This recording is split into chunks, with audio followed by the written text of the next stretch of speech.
রাত তখন প্রায় 11টা। শহরের ব্যস্ততা অনেকটাই কমে গেছে। আকাশে অর্ধেক চাঁদ, হালকা বাতাস, আর সেই বাতাসে যেন কারো দীর্ঘশ্বাস মিশে আছে।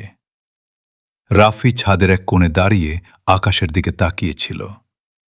তার চোখে অদ্ভুত এক শূন্যতা। তার জীবনে সবকিছু ছিল, ভালো চাকরি, পরিবার, সম্মান, কিন্তু তবুও যেন কিছু একটা নেই, খুব বড় কিছু। হঠাৎ তার ফোনে একটা নোটিফিকেশন আসে। তুমি কি এখনো আল্লাহর কাছে দোয়া করো আমার জন্য? মেসেজটা পড়ে রাফির বুকটা কেঁপে ওঠে। নামটা দেখে সে থমকে যায়। সাবা।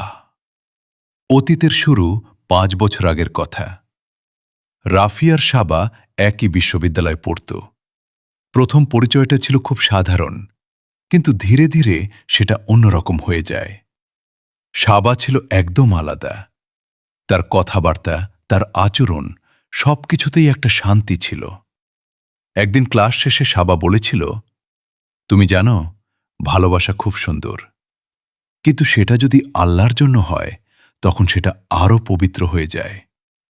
রাফি একটু হেসে বলেছিল, মানে?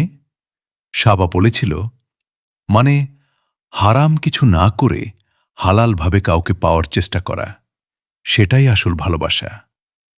সেদিন থেকেই রাফির ভিতরে একটা পরিবর্তন আসতে শুরু করে। ভালোবাসার সীমারেখা, তাদের সম্পর্কটা ছিল অন্যরকম। না কোনো হাত ধরা, না কোনো গোপন দেখা, না কোনো হারাম কিছু, শুধু কথা, দোয়া আর সম্মান। সাবা সবসময় বলতো, যদি সত্যিই আমাকে ভালোবাসো তাহলে আমার জন্য নিজেকে ভালো বানাও, আল্লাহর কাছে চাও আমাকে। রাফি তখন প্রথমবারের মতো নিয়মিত নামাজ পড়া শুরু করে। তাহাজ্জুদে উঠে কাঁদত, হে আল্লাহ, যদি সে আমার জন্য ভালো হয় তাহলে তাকে আমার করে দাও।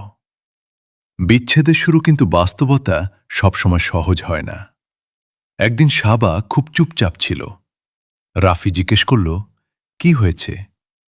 সাবা বলল, আমার বিয়ে ঠিক হয়ে গেছে। এই একটা বাক্য যেন রাফির পুরো পৃথিবী ভেঙে দিল। তুমি কিছু বলবে না? সাবা জিজ্ঞেস করল।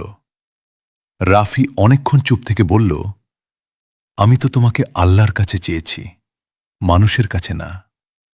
সাবার চোখে পানি চলে আসে। আমিও চেয়েছিলাম, সে ধীরে বলে।